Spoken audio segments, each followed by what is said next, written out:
Jonathan BachmanGetty Images A woman who worked at the Gadsden Mall in 1977 told the Washington Post Wednesday that Roy Moore, the Republican Senate candidate in Alabama, repeatedly asked her out on dates, and when she refused to give him her phone number, he called the high school senior while she was in class at Gadsden High School.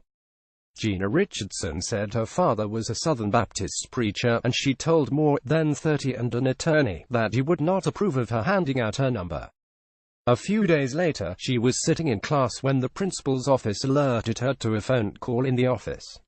"I said, hello," Richardson told the Post. And the male on the other line said, "Gina, this is Roy Moore."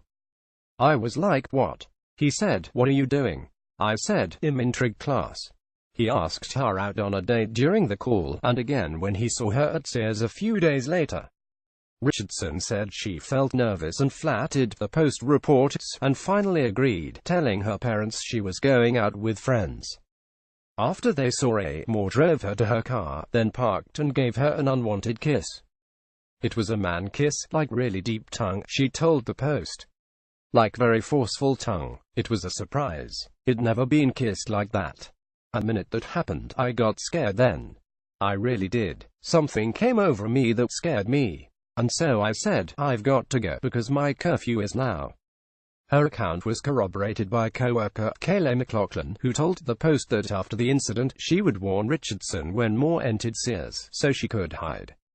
The Post spoke with more than a dozen people who either worked at the Gadsden Mall or spent a lot of time there, and several of the former employees said they were warned to out for Moore. Last week, the Post published the accounts of 4 women who said Moore either pursued relationships with them when they were teens or made UAL advances, and that's why Richardson came forward. "All these years, I thought that was an isolated incident," she said. "Now, as a mother and head mother, it just makes me physically sick. I realize that it didn't happen to just me." Catherine Garcia